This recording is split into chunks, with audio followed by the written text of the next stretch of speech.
Ladies and gentlemen, it is Monday, December 1st, 2025. It is the last month of 2025, and we are back with a live stream. We are live on TikTok as well as the Red app. And, of course, I have Billy TKO joining me today live, so shout out to Billy TKO. He says he's back for good. We'll hold him to that. Yes, sir, he says hold him to it, so that's what we're going to do. But ladies and gentlemen, this past weekend we obviously had WWE Survivor Series War Games, and it was a very interesting show. A lot of people seem to be very, very, very, I guess, a lot of people seem to be very like hit or miss on this. I think some people are happy with the show. Some people were disappointed with the show. Clearly, there needs to be a conversation about it. But Billy, obviously, you watch the show. You do a live watch along. You go live on YouTube and TikTok and all these platforms, and you talk about it and react to it in real time. So before I get my piece and tell the world what I think, I would love to hear your perspective, and then we'll talk about things that happen on the show and whatever. Yeah, I mean, obviously, some people I've kind of, Ango, I'll be 100% honest with you. I see on Twitter or X, whatever you want to call it, I see people in the way that they react on there. And for as long as I've been doing this, I know you sometimes go on X and stuff like that. I'm really not on there like that. Like, I really try to maneuver myself away from those individuals because I feel like if you go there, you're always going to get some type of bad outcome. I feel like people, they create fake reactions just for the sake of creating fake reactions and just to get a click or a view or whatever. So for me, if you want me to be 1000% honest, did I think that there were some problems with the show? Absolutely. I mean, no show is ever really perfect. Did I enjoy watching Survivor Series War Games? People might be mad, but yeah, I did. I enjoyed it. It was an easy watch for me. You know what I'm saying? I understand that maybe booking probably wasn't the way people wanted it to go, and people thought this and that was going to happen. But me personally, I really thought the show did everything that I needed as a fan. But that's just me, and I digress, and I'll let you go from there. Yeah. There's a lot to say about it, and obviously I have my opinions on it. And obviously, if you guys are curious, you guys, want to drop your hot takes or whatever it may be, obviously everybody who's donating, everybody who's dropping super chats, we do read your questions. So especially on the TikTok side of things, if you're dropping gifts or if you join the fan club or anything of that nature, obviously that guarantees your questions, hot takes, comments will get read. Now, for example, I think it's funny because War Games to me is not as bad as a lot of people were making it sound. However, there's 4 matches on the card. I think they should have had. I think they should have had at least 1 or 2 more. I think the show, the booking decisions were fine. I think the matches were fine. I have a really negative take though on one match in particular, so I will talk about that. Yeah. But I'm taking a look at my TikTok chat, and some people are saying, well, hey, man, like the crowd was pretty meh. Like the crowd wasn't that great. How people react at a wrestling show, I don't give a shit about. Like if I'm being honest, because here's the thing. Yeah, for sure. These tickets are not cheap. You spend your money however the hell you want. You go do your thing. React how you feel. That's okay. The thing for me, though, with Survivor Series, and we'll obviously get more into the nitty gritty, but if there's one thing I will say is WWE, AEW, all of these companies right now, they're producing solid TV, solid shows. Nothing screams, oh my God, I must tune into this. I need to watch this. And that was the problem with War Games. Like, you could sit here and talk about match quality. You could talk about winners and losers. For sure. I think for me, it's not that so much of an issue. To me, it's more so of a, okay, what's that big thing that ropes me in? Like, even at the end, with like Cody and Roman, like, I'm down for a trilogy. I personally didn't think like, ooh, really? I'm down for a trilogy. I think that's one of the best feuds WWE has had in forever. And I'm sure they'll do some great stuff with it. But to me, it's like, oh, like that's how you're ending War Games? Like, we got CM Punk's return at War Games before. So it's like, Compare Yeah, the it's two. hard to it's really hard to compare, right? Because of the things, and especially with like the lineage of like Survivor Series as a PLE, I guess, or a pay-per-view, whatever you want to call it. There's a lot of lineage with it. You know what I mean? It's considered one of the big four pay-per-views, so you do expect a lot out of it. You know what I mean? Yeah. And I agree with you in the sentiment of, yeah, I feel like, obviously what they did, it wasn't the worst thing in the world. But I mean, like you said, CM Punk returned at War Games and hell froze over. You know what I'm saying? Yeah. So it's just WWE. I think professional wrestling right now is just lacking that exciting, like, and we've said this before on our live streams, but it's just Dude, lacking we've that. said it numerous times. Yeah. It's lacking that one big piece. You know what I mean? It again, I must say, it just feels like that one piece is missing, kind of like I said a moment ago. And it feels like WWE isn't like, of course they're trying to find that one thing, but in some cases, to me, it doesn't even feel like they're trying to reach for that next big thing. What's going to be that next big thing that pushes us forward? You know what I mean? Now, obviously, again, like we've said on this channel, like they have John Cena's, match coming up and stuff like that, and that's obviously a big deal. But what happens after that? You know what I mean? Yeah. That's one of the biggest questions that I have about the current state of WWE is what happens next? Where do we go? And you said the trilogy. Okay. You said you're down for the trilogy. I don't know if I'm down for the trilogy. I don't, to be quite frank with you. I see what WWE is trying to do and how they're trying to maneuver it. You're never going to get that same energy back. You're never going to recreate what you had in 39 and 40. It's just not going to happen. I disagree fundamentally with you 1,000,000% on that. Okay. Yeah, please elaborate. I mean, like, okay, so let's call it what it is, right? Mm-hmm. WWE needs something exciting at this point. People are not going to be thrilled about a trilogy between Roman and Cody, but what if the tables have turned? What if we get heel Cody, babyface Roman, and The Rock is the reason? Yeah, I think that's fair. But what if The Rock is the reason that Cody sells his soul finally? And like, okay, now you got WrestleMania in Vegas and everything, everything everybody thought they expected. Oh, they're running it back. It's the same shit. Now it's completely changed. That could be the thing that gets people excited about WWE again. Cody as a WWE champion currently isn't really working for people. Like, it's good stuff, but now people want to see Drew. People want to see something new. What can we do to get people excited? Turn Cody heel, turn Roman babyface, have The Rock be the reason why Cody turned heel, and you do WrestleMania 42 in Vegas, Roman versus Rock. If Roman beats The Rock, he gets Cody. Simple as that. Spit it out. Oh, hold on. I guess I have one of the biggest problems with The Rock. That is my biggest gripe here. Getting The Rock involved in anything as recently just feels wrong.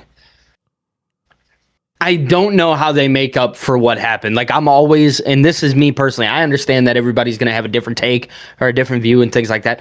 I cannot grasp the idea that The Rock comes back after everything that happened with John Cena and the whole sell your soul thing. Dude, it completely ruined what was supposed to be such a special thing for John Cena. It completely ruined it. And you're telling me that you would have this guy come back, waltz into the company, and have him just kind of pretend like it never happened? Well, brother, it's not that. I mean, you could pretend and not pretend this, that. It doesn't matter. Listen, the issue is WWE needs to hit the fucking panic button for WrestleMania. If you're going to do a trilogy, I agree. If you're going to do a trilogy for WrestleMania 42, and that's fine, I'm okay with it. Even if Cody's babyface, I don't care. But if you're going to run it back as a trilogy, I think you need to do it in a way where it's like, okay, let's kind of go back to what we knew works. Like, they know it works. I guess that's fair, but I guess I just wonder about the time frame. Like, is not enough time passed for this match to matter as much as it would? It will always matter. It will always matter. Why is that the case, though? Why would it always matter? Because there has to be a time frame. Because, dude, we're sitting here on this YouTube channel right now talking about what happened 2 years ago. Okay, perfect example. I'm going to tell you why. Because in professional wrestling, last week's episode could suck. This week's episode could be great. This week's episode could be anything that they want it to be. Even if it doesn't make sense, as long as people get their little freaking panties wet over it, it's good enough for the wrestling fan base and it's good enough for WWE. Yeah. Now, the reality is this. Let's just be real. And I say this to the hundreds of people watching us live right now. For everybody who is watching live, just understand one thing.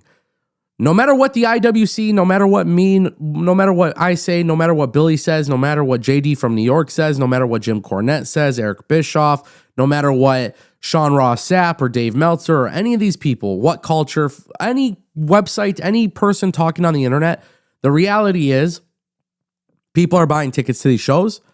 People are eating. People are going crazy. People are enjoying their time at WWE shows. So let's just call it what it is. Business is still good for WWE. Now, the issue that the IWC has all in common right now is it just needs something exciting. That is a fair analysis. The people that sit here and bash on absolutely everything, I don't think that's a fair analysis. But when you look at what is currently happening on the WWE product, I think most people are going to sit here and say, just give us something exciting. Personally speaking, I know this from my own past as a 15-year veteran of this content creation business. There had been times where Vince McMahon had terrible TV, goes to a pay-per-view and delivers something absolutely incredible, and it made up for the shitty TV that people were watching. So my point is, as long as people get excited and they have something to be excited about, it doesn't matter the logic or the reasoning or the mechanics of how they got there. Yes, it was the Roman and Rock thing is long overdue. It needs to happen. For sure. It needs to happen. So imagine if The Rock and Cody were the ones to team up after everything that happened in the last few years. People are going to sit there and get excited about it. There's nobody who's going to sit there and be like, oh, this is whack. There will be people that sit there and say that it's whack. Genuinely saying, I don't agree. Those same people, listen, brother, those same people who will say that, you're going to go back and trace to history where they're like, this is the greatest cinema bullshit in the world. Yeah. Come on. We know this. We know this with professional wrestling fans. Excuse me. But I'm just saying what WWE needs right now is something exciting. And I think that's the solution. I really do. Okay. I mean, I'm not going to argue too much about it. I could see how WWE, like it is a smart business strategy at the end of the day. Like you said, people are buying tickets no matter what. It's kind of like the same conversation that I have about, I talked about it on my live stream on Saturday when we were live for Survivor Series. Everybody was so pissed about Jey Uso and the whole cage thing and the way that was happening. And I was just, I amplified it more and more. I said, dude, I remember being a kid. And I remember being, the biggest John Cena fan, right? The whole "you can't see me" armbands on. That's how I grew up, right? And I remember I went to WrestleMania 23. There were some old heads sitting behind me. I can't stand this guy. He's the worst thing that ever happened to the wrestling business. It's the same cycle that we're watching being repeated. Yeah. It's just with a different person. Yeah. So everybody who does say these things, like, it really doesn't matter because, dude, no matter what, WWE has always been for the kids, and that's just something that they've always pointed to was, hey, we rely so heavy on the kids, and that's who we're trying to sell to and things of that nature, because at the end of the day, they're the ones buying the merchandise. They're the ones buying the tickets. Dude, we're sitting on Twitter or YouTube or whatever, bitching, moaning and complaining. Yeah. You know what I'm saying? So I don't know. I oftentimes wonder, I'm like, oh man, like, WWE, like we said, people are just complaining just to complain. Yeah, and like I said, I think when you watch War Games, you just need to realize, like, it's really not that bad of a show. And by the way, like I said, I have a very negative take. I have something I'm going to go off on, by the way. But it's not like terrible. Can't wait. It's not like there's some terrible ass show. Like, some people were saying, oh, this was worse than WrestlePalooza. And I'm just like, okay, hold on. No. Oh, and I get it, man. Like, WWE just has a different in-ring style. But, like, what are we talking about? These matches were fine. You know what I'm saying? So, for sure. People really get mad at the whole in-ring thing. Everybody's like, oh, the chemistry inside of the ring and the way that they're telling the story inside of the ring. It's like, hold on, dude. Just because every single match isn't some catastrophic 10 out of 10 monstrosity, with a hardcore style, throwing each other around. Like, just because it's not that style of match doesn't mean that it's not good. Yeah. You know what I'm saying? Yeah. Oh, I think people watch pro wrestling as a sport, and I think the people that do, and don't get me wrong, I'll watch it as a sport from time to time, but I think the people that genuinely watch it as like this like heavy, hitting pro wrestling sport, you have to remember that sports have so many different mechanics, and wrestling is no different. Yeah. You have the in-ring action, but then you have the storytelling, which also adds to the sport of pro wrestling. And some places just do others better than others. You know what I mean? yeah. Just a couple shout outs. Right Hand Cam extended his pro membership for 2 months. So shout out to him. He said the show was fine in the middle of the road. And then I want to give a shout out to Wolf Bane on TikTok. He sent a rose. So shout out to Wolf Bane. Everybody in the TikTok chat is absolutely crushing it right now. And so shout out to them. But listen, man, I think right now what we need to really address is this. There seems to be this misconception about WWE that the matches are terrible. And correct. I don't agree with that. There was a terrible match, in my opinion, at Survivor Series. So let's talk about the match that nobody's talking about, and it's the match that didn't deserve to be on the card. And I hate to be this negative Nancy about it, but we're going to talk about it. Stephanie Vakir and Nikki Bella had no place on being in this card. It had no business being on this card. No, you're absolutely right. Not that it's an outright terrible in-ring match, but it is very clear that Stephanie Vakir, the way that her like in-ring ability is, she should be going after Io Sky and having bangers with Io Sky. She should be in the ring with Julia, and she should be in the ring with Rhea, and she should be in the ring with some of these women who are truly known as in-ring experts, right? And I think when I look at Survivor Series War Games, this is my criticism of the show. And Billy, tell me what you guys think. Chat, tell me what you guys think. I think when you look at John Cena and Dom, you could sit there and talk about overbooked or whatever, and we'll talk about that. But that match was a feel-good thing. It was fun. It had its moments. The women's War Games and the men's War Games, it had its spots. It had its moments. But I cannot find a positive for Nikki and Stephanie other than the fact that Stephanie carried the entire match. So when you have 4 matches on a card and 3 of them are good enough and one is just outright not enjoyable to watch, that's my criticism. This is where I want to talk about WWE, and they have to learn how to perhaps change course a little bit, because somebody in that creative boardroom is doing a favor for Nikki Bella and giving her that opportunity when, quite frankly, you could have put Lyra in the ring with Stephanie. They would have gone out there and killed it. You could have put a variety of women on that match instead, and it was it. Now, Thomas Lewis on TikTok says it was a filler. Get over it. That's my criticism. It's a 4-match card. People are paying $30 a month for ESPN Unlimited. And in addition to that, why are we having fillers? No. You can have a filler on a pay-per-view. You don't do a filler on a 4 or 5-match card. A 4-match card. That's the point. Yeah. Why are we putting a filler on a 4-match card? So let's not make excuses, because you got to criticize and you got to be valid and you got to be fair, right? But let's not sit here and act like that's acceptable. Not when people are spending $30,000 on tickets to go to a show. Correct. That's the problem. Sure. Nikki Bella should have not been on the card. No, not. I mean, you could have had her on the card, just not against Stephanie. You could have done something else with her, but against Stephanie, it made absolutely no sense. I actually agree with this sentiment. Stephanie fully carried that match. It was almost. I mean, I'm just gonna shit on it a little bit. It was almost unbearable for me in some cases. I felt like Stephanie really just kind of took home that match. And again, there's nothing wrong with Nikki Bella. Nikki Bella is she's obviously a lot of history with WWE, done a lot with the company, whatever. But Stephanie is just levels above, dude.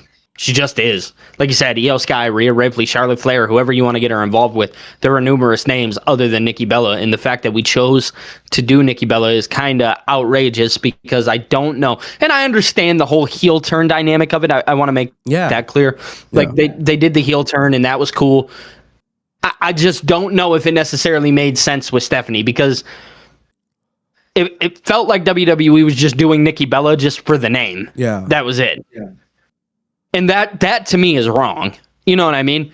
That to me feels like, okay, and I digress when I say this because they didn't actually rob anybody, but it feels like you're robbing people out of their money when you do shit like that.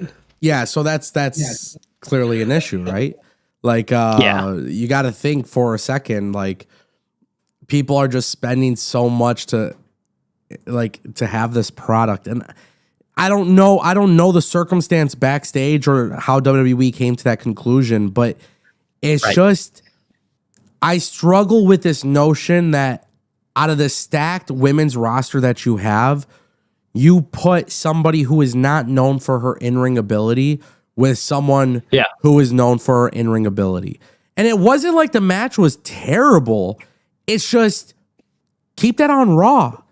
Or put that on, for sure. Or put that on Saturday night's main event. You know what I'm saying? Like, yeah, dude, that's not something that we have to put on a regular PLE. You know, they were better off, honest to God. Like, if they really wanted to, they could have done something with Jade Cargill instead, with, you know, absolutely, Chelsea Green or whatever. Like, her and Chelsea Green, yep. Or you could have done, you know, a tag team championship match. Like, yep. This is where I got frustrated with War Games. Survivor Series was like, it wasn't a bad show. It wasn't that bad, but this is where I question WWE, because in all fairness, it's the one thing where it's like, I'm watching the show and I just did not care about that match. And I really, you guys know, anybody who's known me for the last 15 years of doing this content, like, I don't even really talk about poor match quality, or I don't talk about a wrestler's in-ring ability, because I'm not a wrestler. I don't know the first thing about freaking... Yeah, it's hard to say anything not being a wrestler. Yeah, if you're not a cook in the kitchen, you can't criticize somebody's food. You know what I mean? You could be a food critic, but like, to criticize someone's actual ability, it's rather difficult. It's very rare that I do that.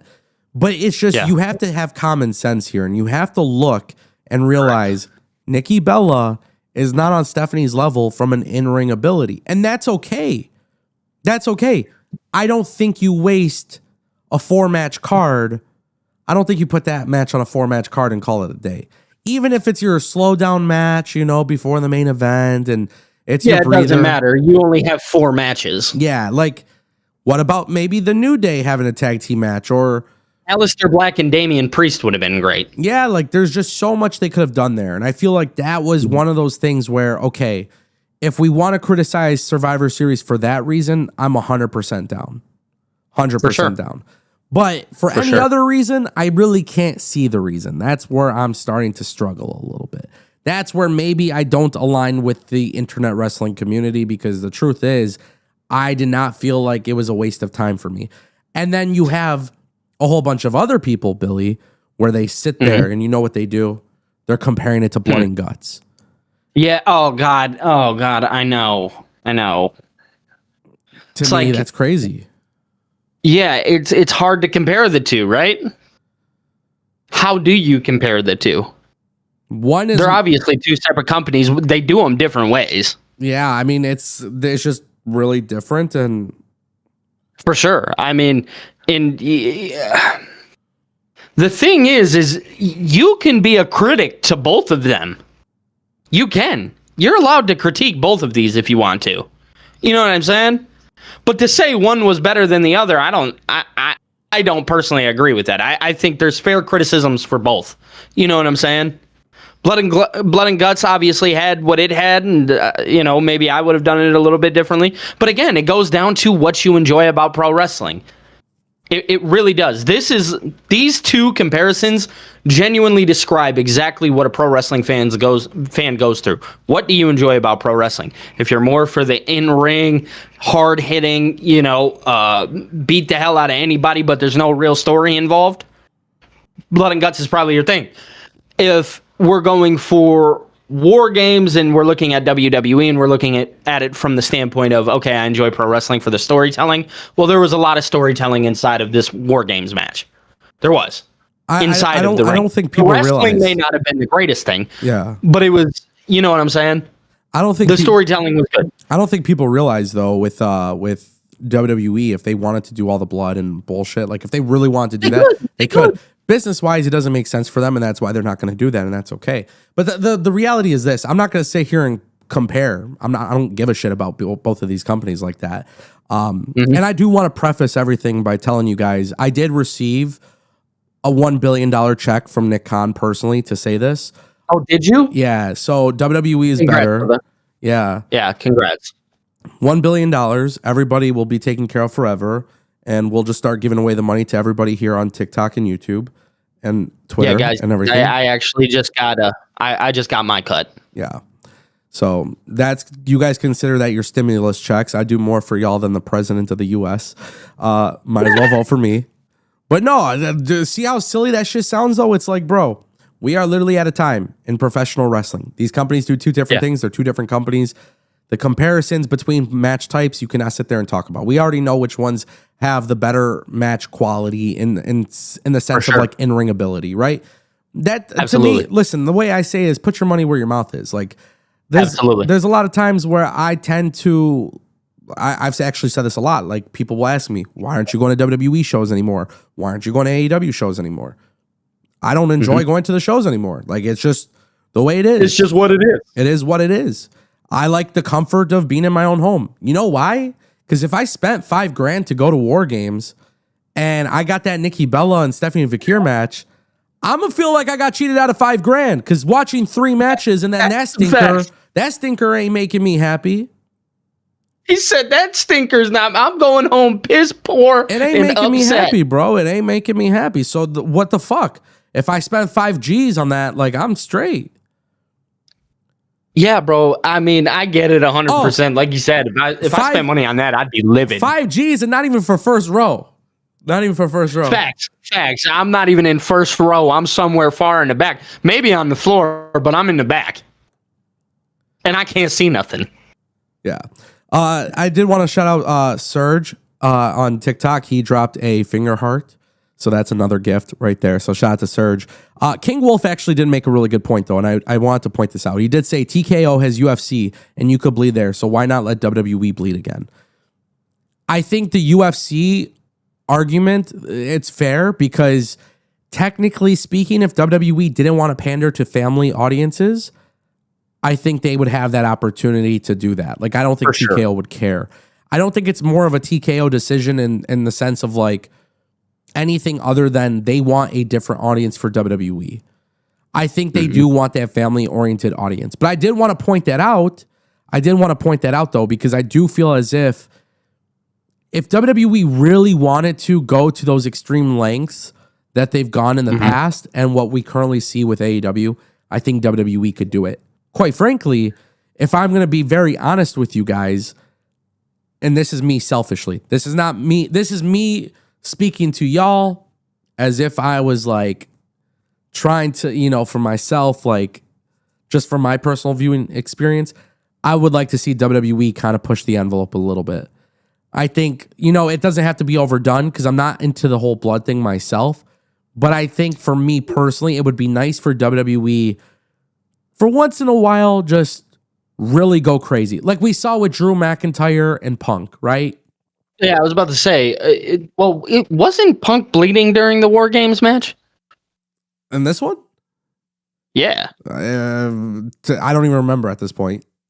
I think he was. But like I'm talking when he fought Hell in a Cell. So the Hell in a Cell match, I know what you're talking about. Yeah, like that was okay. Like you get where I'm coming from though. Like do it once in a while. You don't have to do it all the time. But like War Games as a stipulation, personally speaking, I think should have a little bit more blood or something along those lines, just because of the whole definition of it being in a war. Listen, you know what I'm saying? These guys are supposed to be fighting in a war. But let's just cut the shit, right? Let's just say what it is, okay?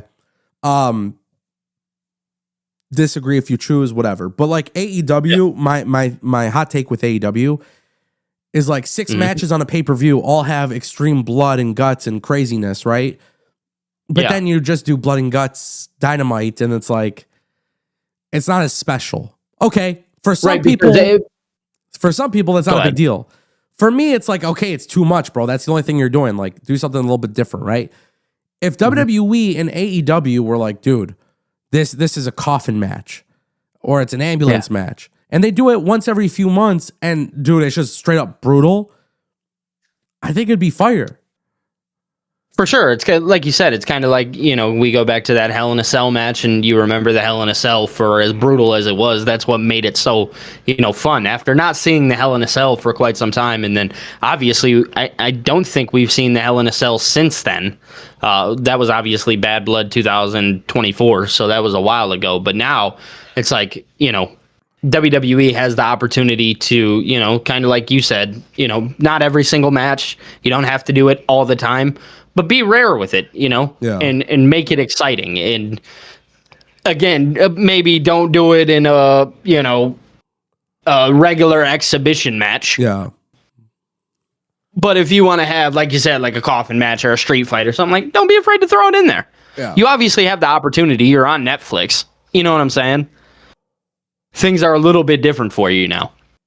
So, yeah, I agree with that sentiment. I don't think it's the worst. But like I said, I do think Punk and Cody were bleeding in the War Games. Do I think it could have been a little more brutal? Yes. I'm just saying, like, and this will lead to a conversation, so we'll transition. But sure. Shout out to Serge again. He dropped another gift. He dropped a heart me. And then Al Kameko, I probably pronounced that incorrectly, but Al Kamiko also dropped another gift on TikTok Live. So shout out to them. I appreciate that.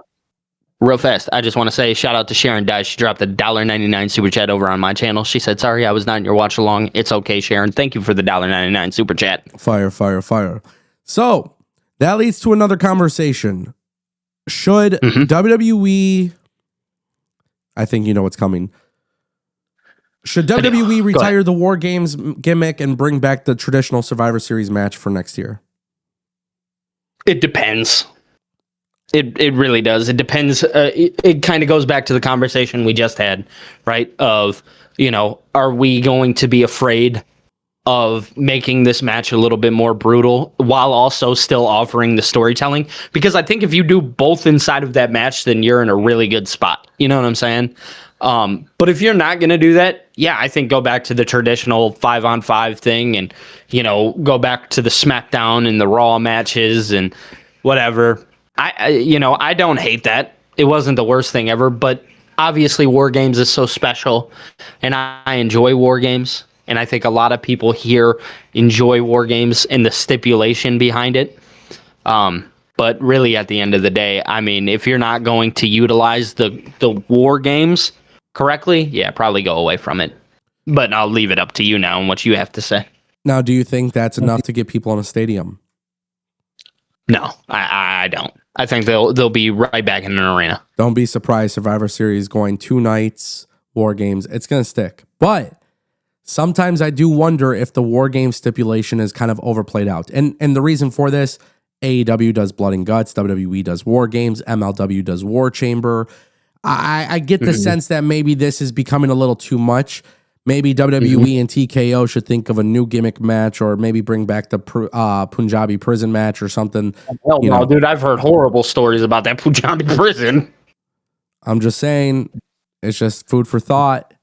Something different, though. I get what you're saying. Maybe it's time because everybody's doing it. It's almost like a trend at this point. Yeah, and you could tell, like, I get it. I understand it, but... And I think there's too much comparison that people can do, and I think that's why people, maybe didn't like War Games, is because of how much comparison that exists out there. Because like you said, you have the War Chamber, you can compare it to that. You have Blood and Guts, you can compare it to that. Those are already two major matches that could easily be compared to, and WWE just kind of falls under that umbrella.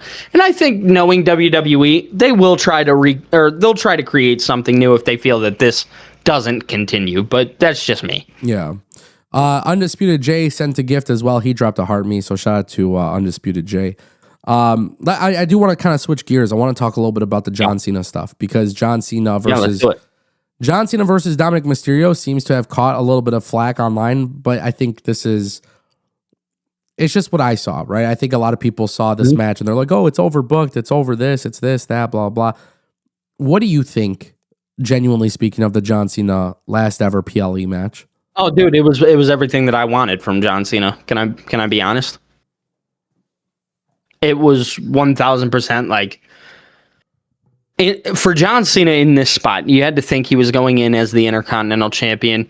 Obviously, you and I had numerous conversations about whether he would go into his final match as the Intercontinental Champion or not, and that was kind of going to determine how we felt about the final opponent that he was going to face off against, which is obviously still yet to be seen. But when I look at this match and I think about how overbooked it was, right? You talk about Finn Balor, JD, Roxanne, Raquel, and then Liv at the end. When I think about this match, I think it's a test to John Cena and who he is and like his character, right? Because John Cena has always been known for this guy, like, oh, we'll never put anybody over, nothing of that nature. He's, Mr. Barium, you know what I'm saying? And then obviously we have this kid, Dominic Mysterio, who's just kind of been grinding more than anybody on the WWE roster, I think. I think he's the hardest worker there.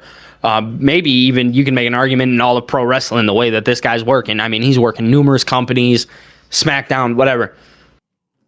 WWE kind of gives that ball in San Diego, California, Dominic Mysterio's hometown, ultimately as a heel to defeat John Cena, win back his Intercontinental Championship. He's obviously got Liv back, which is good stuff. Do I think that people hated it again, kind of going back to the War Games situation because of the quote-unquote in-ring style? You know what I mean? Sure. But if you were expecting this 5-star classic between, John and Dominic, then I think that's more of a you problem. I thought John Cena and AJ Styles was going to be a clinic because I've seen them have a clinic. I've never seen Cena and Dominic have a clinic, so I don't have those expectations built in my head. I think about WWE and their style and how they're going to pursue a match like this, and I think, okay, they're gonna play it safe. And sure shit, that's what they did. So if you're mad about that, that's just a you problem, dude. That's just me personally, and I'm done talking now. When has John Cena ever been known for like really being a great wrestler, though?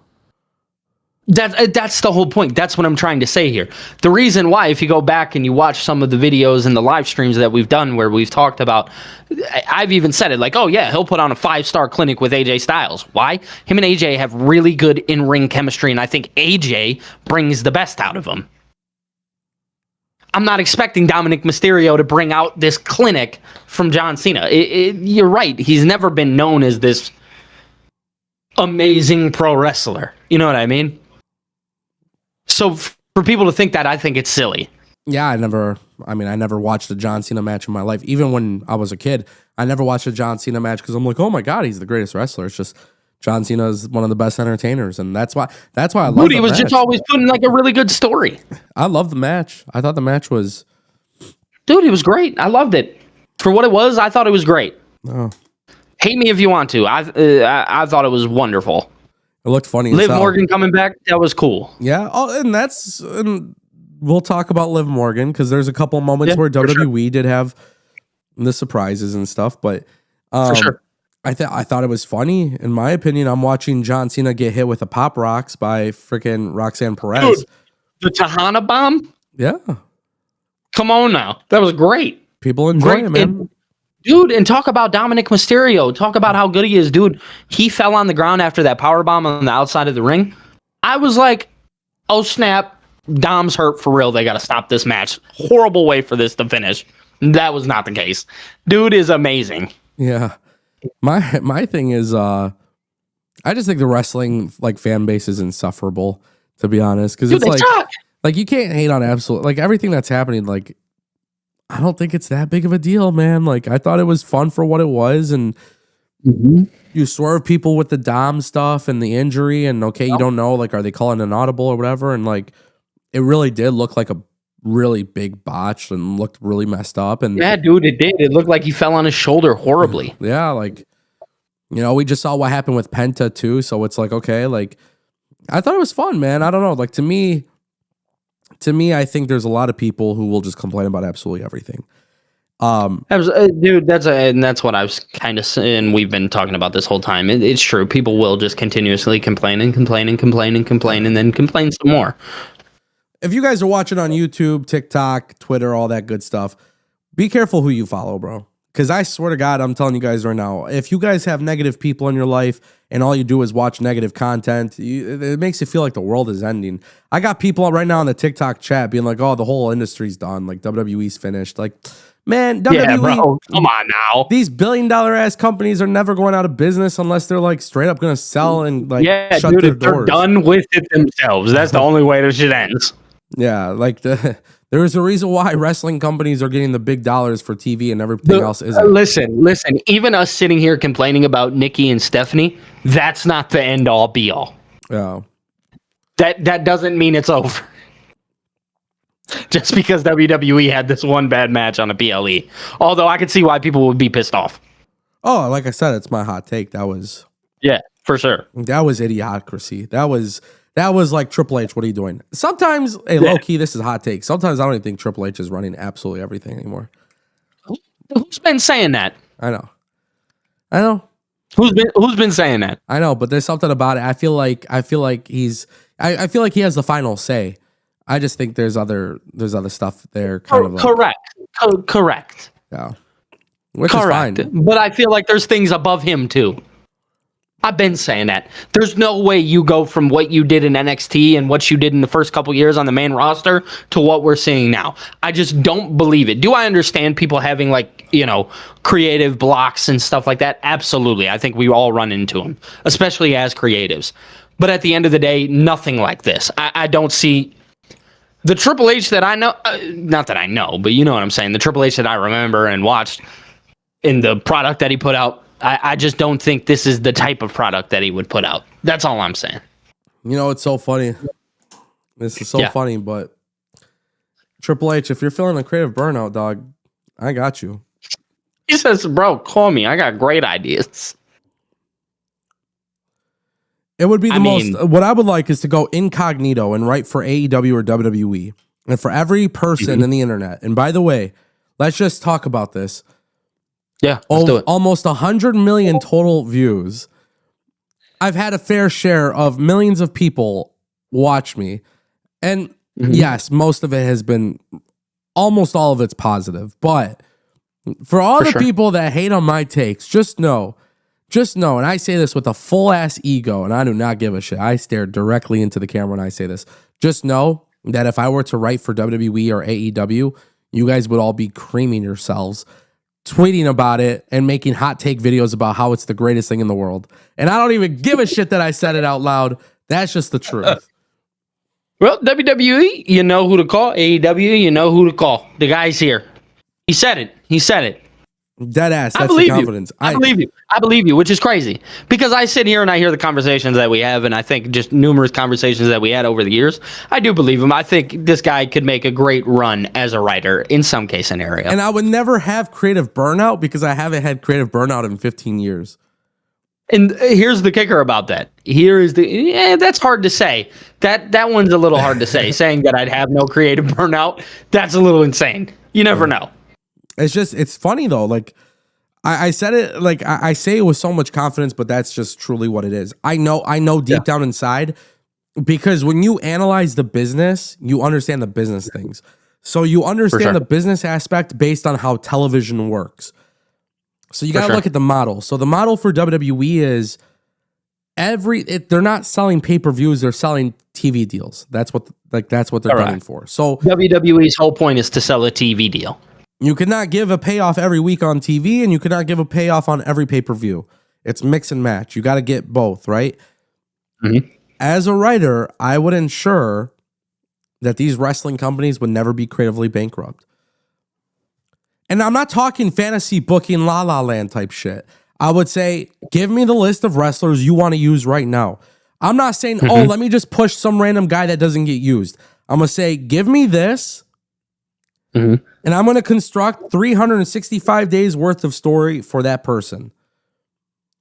And then give me another 2 people. I'm going to do the same thing for them. And this is how it's all going to meet up at the end. And this is how we get there. Yeah. I like it. I'd be the greatest booker in the world. I have no problem saying that out loud. I'd be the greatest booker. Well, what are you doing, bro? Start a company. Do something. Hurry up.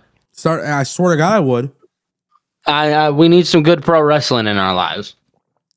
The thing about pro wrestling You start to see this with these indie companies.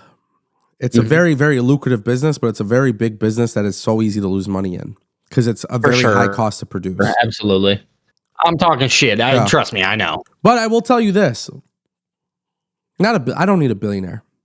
Billy Corgan. I don't know if you make billions, but Billy Corgan, He said, "I'll make NWA the greatest thing that's ever, the greatest thing since sliced bread." the funny thing is Billy Corgan's actually not bad with creative either. Some of the No, coolest stuff He's not. when he was in TNA helping out TNA back in the day for Impact. Mhm. He was helping them a lot creatively, and he was good. So there's things where it's like, just bring me in, somebody bring me in, and I would change the whole He said, "I'll trajectory of make the it company. happen, dude." I swear, I would change the whole trajectory of the company because what would happen is this: every single person would be satisfied. You know that slogan where they say you can't win them all? No, I'm gonna win them all over. Because what I would do is essentially, I'm not focusing on the in-ring component at all. But my storylines are going to be driven to put people who actually have compatibility in the ring together.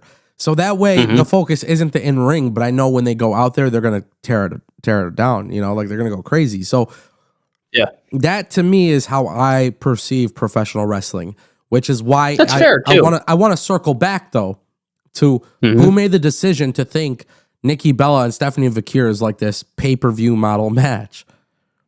Yeah, I don't know who did that. I feel like I was robbed a little bit. That's just me. But, who am I at the end of the day?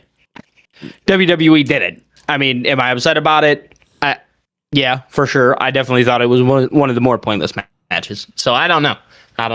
But there's just so much they could have done with, like, why not just bring Brie Bella back, right? Like, you bring Brie Bella back and Nikki and Brie get to go out there and do tag team stuff, and it's like, that's fine, By the way, and there is going to be another talking point that we have, but when we get to the point of talking about the whole pay-per-view, you have moments of good happening in between every match. I couldn't find one for Stephanie and Nikki. That's because there wasn't one. It felt like a squash match.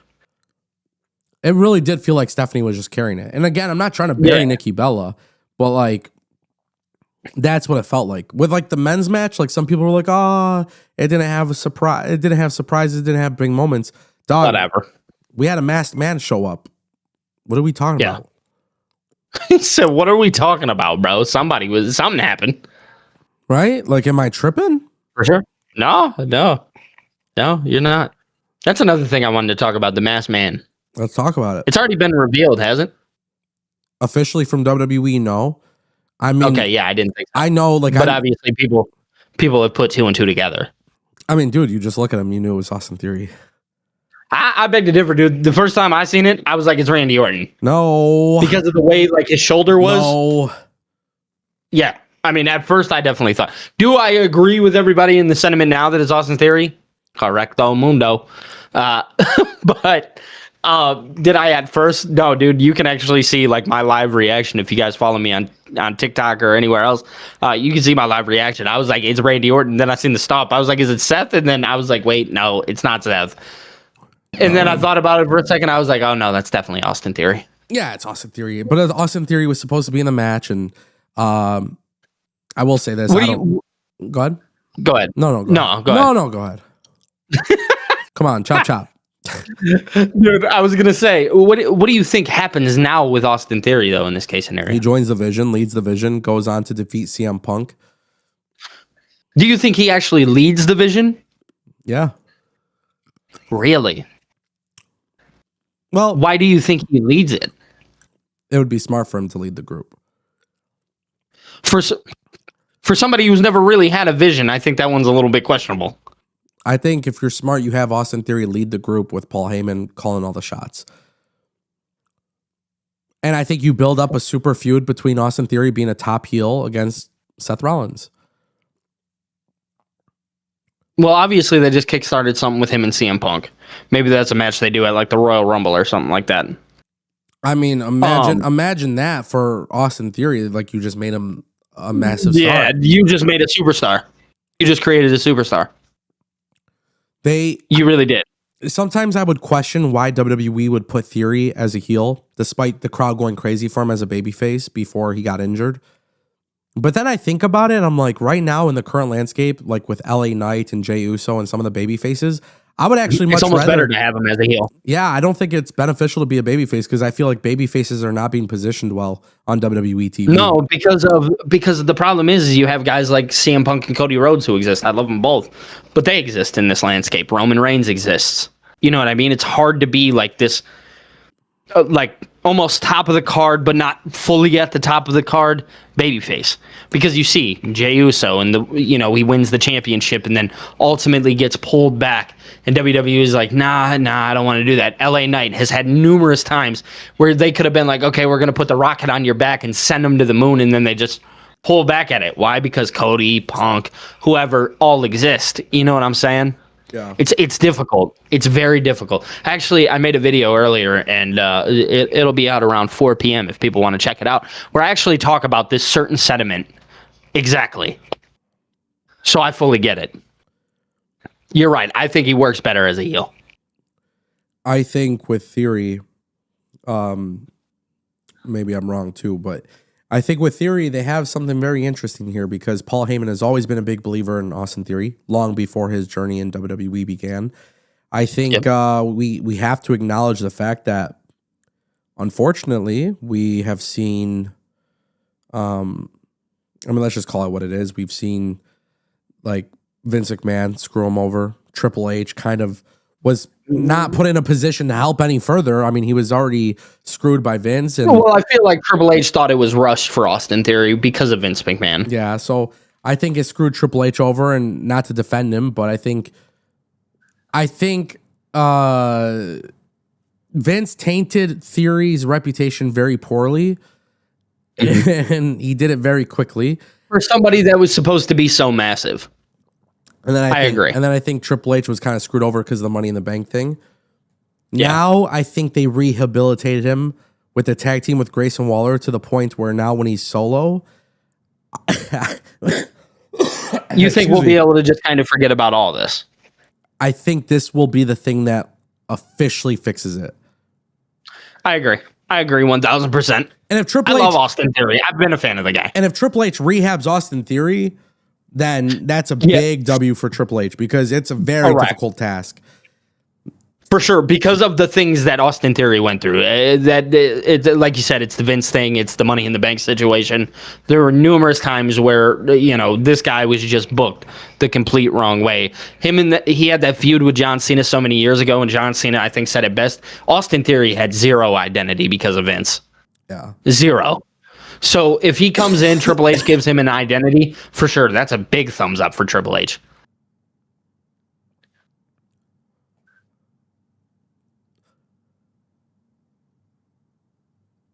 Boom. You there? Where'd he go?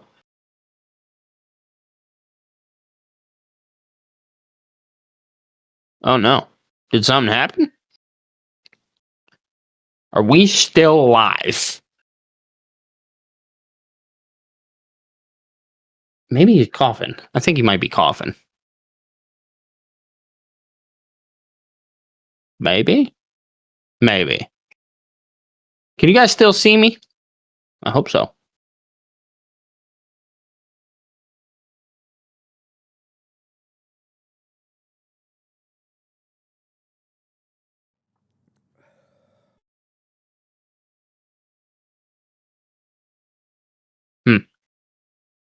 I can't hear Ango. I don't know what happened.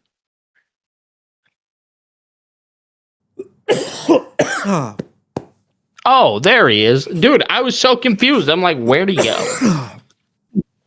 Holy shit. You all right, brother? No. At least he's on it. Oh, God. I was like, oh, shit. What happened to my friend? He is muted. Oh, shout out to everybody in my chat for saving me because I was ready to be like, all right, I guess I'm clicking off. Yo, that's crazy. Everybody check on your friends. Some of them leave you high and dry and they're sick. Bro, Well, we all got hit with the flu or some shit. Yeah, I remember you texted me and telling me about it. It was like COVID-21. Like, I don't know. It's like some new. Oh God, bro. It's horrid. Well, the thing is, I'm sitting on cough drops. I'm keeping my mouth like my throat hydrated and shit. I'm sitting there. I'm like dying. I'm like, what the fuck? Nice, dude. That was sick, brother. You're sick. That was crazy. Where were we? Oh God, I don't remember. I almost lost you. Nah, man, we good. We good. I said we good. No, I think the last thing that we left off with was just how it would be a big W for Triple H if he rehabs Austin Theory. Yeah, it's a tough task. For sure. It is. Again, just kind of going back to everything that happened. But I think Trips is going to do it, dog. I mean, tonight, Triple H is promising a very epic Raw. Okay, all right. Yep, I got something to say about this shit. Hold on. I got some. No. Stop it. Stop saying that. Just put the TV show on. Just do it. I do not care if you think that the show is going to be epic. I do not. Unless you have something epic in store for me, I do not care. And I'm just going to leave it there. That's it. Triple H, Tony Khan, all these, oh my God, all these bookers just need to stop. That's it. No, I said it before too. I get it. I'm with it. Yeah, because I seen that this morning. I was like, did he really say that again? And I'm like, oh, he sure as hell said it again. Yeah. I mean, granted, I understand we're on the road to the Royal Rumble technically now, so maybe things hopefully will pick up, but that's to be seen. I agree. It's very hard for me to disagree with that. It's been a point that I've made. Kind of nailed home. Yeah, I mean, it's something I've mentioned a million times. I will say though, For sure. I would love for Monday Night Raw to open up with some chaos, meaning CM Punk does a promo in the ring. I got attacked, blah, blah. I'd have him get attacked again, and then the reveal is Austin Theory. And I think we should do the reveal at the end of the show. Yes. Yeah. Yeah. I agree. I think that would be like the best maneuver to this is, like you said, kind of have him kick off the show, a little bit of chaos, doesn't reveal himself. It's a very heel thing to do, to not reveal yourself immediately. Wait till the end of the show, then do the reveal. Fans go home, finally know who it is, et cetera, et cetera. Do I think that will make the show epic? No, I think it'll just follow up Survivor Series. I mean, I still think that would make it a big episode. I mean, you got to think there's... For sure, it'll be big. But I don't think it's like, oh my God, I must tune into this tonight. So let's see. What is confirmed for tonight's show? Gunther versus Solo Sikoa, LA Knight versus Jey Uso. Yep. Dragon Lee and AJ Styles versus New Day, Tag Team Championship. That's all that's confirmed.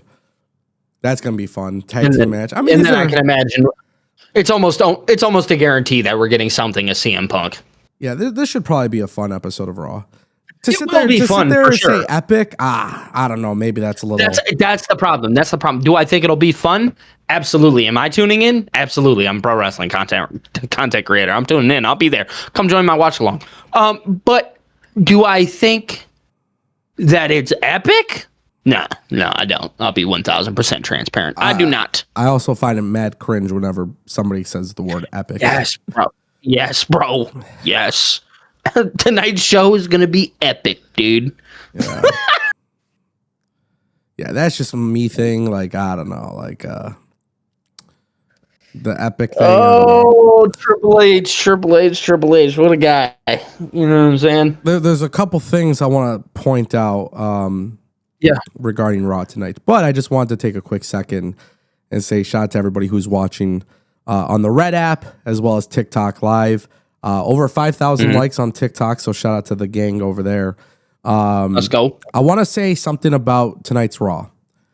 And it has a little bit less to do with epic and this and that. But what it really has more to do with is, will WWE, we're going 2 months without a pay-per-view now?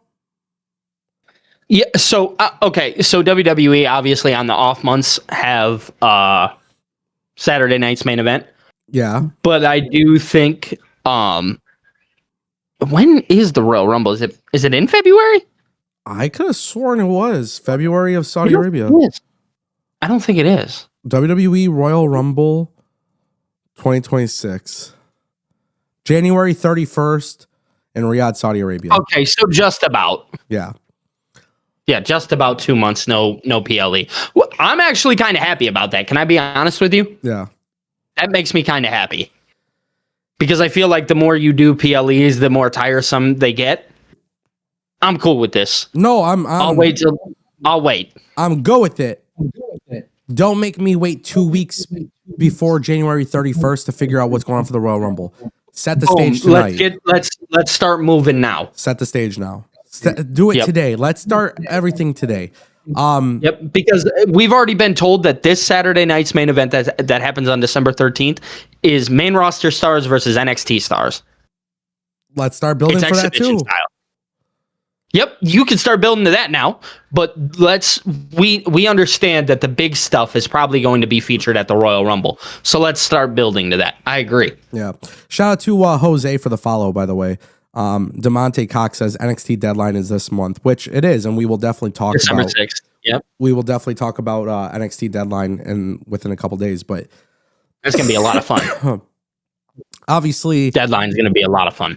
You know, maybe that would be a fun thing, like with War Games or like Survivor Series. What if they did WWE Survivor Series Iron Survivor? Dude, oh man, that'd be great. Because that's when you can get somebody like Carmelo Hayes and later down the line, Tony D'Angelo. Like, that's when you can really get people like that involved. I think that'd be fire. Ango, that was a great idea. I think that's the move. I think for real. Give this man the pen. Give this man the pen. WWE should take out War Games and replace it with Iron Survivor. With the Iron Survivor. In 2026. Take from NXT, who cares? Bro, 2026 Iron Survivor. It would be so sick. Steal it from NXT. Boom. You want to hear something big, Ango? That would make Survivor Series epic. Oh, God. That was cringe. That was cringe. That was cringe, bro. All right, chill out, man. Chill out. Keep it moving. Hey, do you think Brock is going to stick around? Until WrestleMania, yeah. What would you do with him for WrestleMania? Him and Braun, if you wanted to. If you don't do like Braun and Punk. Oh, they're doing Braun and Punk for sure. Yeah, Braun winning the match for the War Games was then I would do Gunther and Lesnar. Yeah. Yeah, that would be my next, especially if like he retires John Cena, which that's a whole different conversation. But if Gunther retires John Cena, oh well, what's the other thing that you haven't done? You haven't slayed the beast. You know what I'm saying? Yeah. They could sell that. Send his ass home packing. Take him out. Send his ass packing. Gunther's just out here sending all the old men home. Legend killer, Randy Orton style. Yeah, facts. The real life legend killer. Really sending him home. Do you think Randy wasn't sending him home? Gunther's sending him to the crib. Do you think Anna Jay will go to WWE? Anna Jay? Anna Jay. Has it been reported that she might? Brother, do you not watch my content? No, I mean, I haven't today. No. You should. What happened? She might be out of her way from AEW. Really? Do I think she goes to WWE then? Yeah, of course. Why wouldn't she? If you look at the things from AEW to WWE, there's people in AEW that watch WWE and have said, "Oh man, that probably looks real good over there." There's people in WWE that have probably looked at AEW and been like, "Oh, there's probably some good things over there."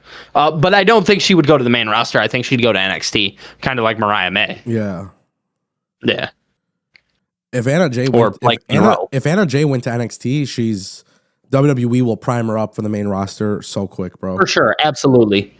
Anna Jay is obviously super talented. Yeah. Yeah. I'd be cool with it. Definitely interesting.